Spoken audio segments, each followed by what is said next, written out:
Hello అందరికీ welcome back to our channel Siri KK పరిచయాలు. ఈరోజు మన చిన్న పరిచయం టీ టైమ్ స్నాక్ అండి.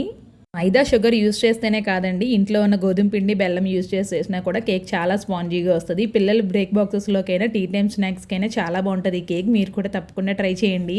పిల్లలకి బయట కొని పెట్టే కేక్స్ కన్నా ఇలా ప్లఫీగా ఇంట్లోనే చేసి పెట్టారంటే పిల్లలు ఇంట్లో చాలా బాగా ఎంజాయ్ చేస్తారండి. మీరందరూ కూడా తప్పకుండా ట్రై చేసి ఎలా వచ్చిందో కామెంట్ చేయండి. ఇలాంటి హెల్తీ రెసిపీస్ అండ్ ఐడియాస్ కోసం సపోర్ట్ చేస్తూ ఛానల్ని సబ్స్క్రైబ్ చేసుకోండి. వీడియోలోకి వెళ్ళిపోదాం వచ్చేసేయండి. ముందుగా డ్రై ఇంగ్రీడియంట్స్ అన్ని జల్లించుకోవడానికి ఒక ప్లేట్ పెట్టుకోవాలండి. ఇలా జల్లించుకోవడానికి జల్లెడ పెట్టుకొని 2 కప్పులు అయితే గోధుమ పిండిని యాడ్ చేస్తున్నాను. 1/2 teaspoon baking powder, 1/4 teaspoon baking soda కూడా యాడ్ చేసుకోవాలి. చిటికెడు ఉప్పు కూడా యాడ్ చేసుకొని డ్రై ఇంగ్రీడియంట్స్ అన్ని బాగా జల్లించుకోవాలండి. కేక్లో ఎప్పుడైనా మనం చేసే తప్పు ఏదైనా ఉంటే అదే వచ్చిన వాళ్ళకైతే పర్వాలేదు, రాని వాళ్ళు చేసే తప్పు అయితే ఇక్కడేనండి మిస్టేక్. అసలు ఇలా జల్లించుకునే పద్ధతిని అస్సలు మిస్ చేయకూడదు. ప్లఫీగా రావాలంటే మనం కంపల్సరీ ఈ ప్రాసెస్ చేయాల్సిందే. వీడియోలో చూపిస్తున్న విధంగా డ్రై ఇంగ్రీడియంట్స్ అన్ని ఇలా మిక్స్ చేసుకొని పక్కన పెట్టేసుకోండి. నేనైతే కోకో పౌడర్ వేసుకోవట్లేదు, వేసుకుంటే మాత్రం డ్రై ఇంగ్రీడియంట్స్లోనే వేసి పిండి మొత్తం జల్లించుకోవాలండి. తర్వాత అయితే ఒక 4 గుడ్లను తీసుకుంటున్నాను. నేనైతే ఎగ్స్ యూజ్ చేస్తున్నాను. ఎగ్ను వద్దనుకున్న వాళ్ళు వెజ్ కేక్ చేసుకుందాం అనుకుంటే 1.5 కప్పు ఫ్రెష్ పెరుగుని యాడ్ చేసుకొని ఇలానే బీట్ చేసుకోవాలండి. వీడియోలో చూపిస్తున్న విధంగా ఇలా ఎగ్ని బీట్ చేస్తుంటే చూసారు కదా ఎంతో క్రీమీగా అయిపోయిందో. ఇలా పఫీగా క్రీమీగా అయిపోయిన తర్వాత అందులోకి నేను తీసుకునే 2 కప్పులకి 1.5 కప్పు అయితే బెల్లం పౌడర్ యాడ్ చేస్తున్నాను. వీడియోలో చూపించిన విధంగా బెల్లం పౌడర్ వేసుకొని బెల్లం బాగా కరిగేంత వరకు కూడా ఎగ్లో బాగా మిక్స్ చేసేయాలండి. వీడియోలో చూపించిన విధంగా 1/2 కప్పు అయితే వెన్నని తీసుకోవాలి. ఇంట్లో చేసిన వెన్న అయినా పర్లేదు, నేనైతే కొట్టి నుంచి కొన్నే వెన్న తీసుకున్నాను. అయితే ఇక్కడ అన్సాల్టెడ్ బటర్ తీసుకోవాలండి. సాల్టెడ్ బటర్ తీసుకుంటే కేక్ అంతా కూడా సాల్టీగా అయిపోతుంది. వీడియోలో చూపించిన విధంగా ఇలా రూమ్ టెంపరేచర్లో మాత్రమే కేక్ యూస్ చేయాలన్నీ కూడా. ఇలా బటర్ని కూడా మంచిగా వేసేసుకొని మొత్తం బాగా మిక్స్ చేసేసుకోవాలి.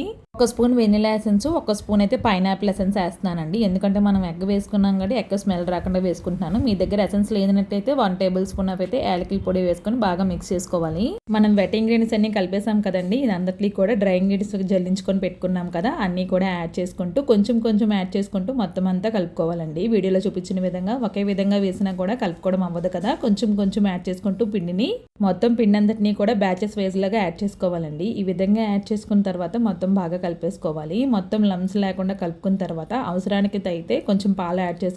కొంచెం పాలు యాడ్ చేసుకుంటూ కూడా కలుపుకోవాలి. మరీ ఎక్కువగా కేక్ కలిపేసుకున్న ప్లఫీగా పొంగదండి, అందుకని ఈ విధంగా నేను కొంచెం యాడ్ చేసుకుంటూ ఒకసారి మిక్స్ చేసుకుంటున్నాను. ఇలా మొత్తం బాగా మిక్స్ చేసుకున్న తర్వాత బ్యాటర్ కొంచెం టైట్ కన్సిస్టెన్సీ వచ్చిందంటే కొంచెం ఇలా టైట్ కన్సిస్టెన్సీలో ఉన్నప్పుడు మనం పాలను యాడ్ చేసుకోవాలండి. నేనైతే పాలను ఇక్కడ కాచి చల్లార్చి పూర్తిగా చల్లారిన తర్వాత మాత్రమే పాలు అయితే యాడ్ చేసుకోవాలండి. పాలను కూడా ఒకేసారి కాకుండా బ్యాచెస్ వైజ్గా యాడ్ చేసుకొని వీడియోలో చూపించిన కన్సిస్టెన్సీ వచ్చేంత వరకు బీట్ చేసుకోవాలి.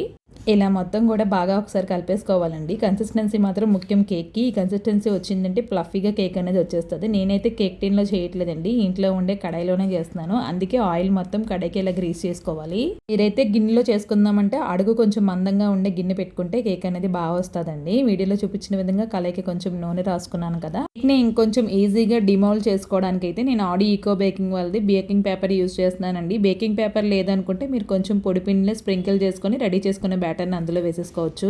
వీడియోలో చూపించిన విధంగా మనం రెడీ చేసుకుని ఈ బ్యాటర్ అంతా కూడా వేసేసుకోవాలండి. మొత్తం వేసుకొని ఒక 2-3 టైమ్స్ ట్యాప్ చేసామంటే ఎయిర్ బబుల్స్ అన్ని కూడా కొంచెం పైకి వచ్చి కేక్ అనేది పర్ఫెక్ట్ గా బేక్ అవుతుంది. అలానే మీకు నచ్చిన నట్స్ తోని పైన టాపింగ్ చేసుకోవచ్చు. అయితే కొంచెం బాదం కాజు తీసుకొని సన్నగా కట్ చేసుకొని వీడియోలో చూపించిన విధంగా వేసేసుకున్నానండి. అంతే కేక్ టిన్ అయితే రెడీ అయిపోయింది. అలానే నేను ఇక్కడైతే తవా మీద చేస్తున్నానండి. తవా అయితే ఒక 10 నిమిషాల ముందు ప్రీ హీట్ చేసుకున్నాను. ఇలా లో టు మీడియం ఫ్లేమ్ లో తవాని పెట్టుకొని దాని మీద మనం రెడీ చేసుకుని కేక్ కడాయి పెట్టుకోవాలి. కేక్ కడాయి పెట్టుకున్న తర్వాత మీడియం ఫ్లేమ్లోకి అయితే అడ్జస్ట్ చేసుకోండి. లో టు మీడియం ఫ్లేమ్లోకి అడ్జస్ట్ చేసుకుంటూ మనం కేక్ని బేక్ చేసుకోవాలండి. 10 మినిట్స్ వరకు మీడియం ఫ్లేమ్లోనే పెట్టుకోండి. మిగిలిన ఒక 10 మినిట్స్ మాత్రం లో ఫ్లేమ్లోనే పెట్టుకోండి. అప్పుడే మనకి ఇలా పర్ఫెక్ట్గా కేక్ అనేది బేక్ అవుతుంది. కేక్ మొత్తం బేక్ అయిందో లేదో చూడడానికి మాత్రం ఇలా టూత్ పిక్ని కానీ చాక్ని కానీ గుచ్చి చూసామంటే పిండి ఎక్కడ అంటుకోకుండా వచ్చేసిందంటే మన కేక్ పర్ఫెక్ట్గా బేక్ అయిపోయినట్టే కానండి. నెక్స్ట్ ఒక ఇంపార్టెంట్ పాయింట్ ఏంటంటే ఇలా కొంచెం చల్లారేంత వరకు పక్కన పెట్టేసుకోండి. పూర్తిగా చల్లారిన తర్వాత మన కేక్ అనేది డిమాల్డ్ చేయాలి. అప్పుడే మన కేక్ బాగా ఈజీగా వచ్చేస్తుంది, ఎక్కడ బ్రేక్ అవ్వకుండా.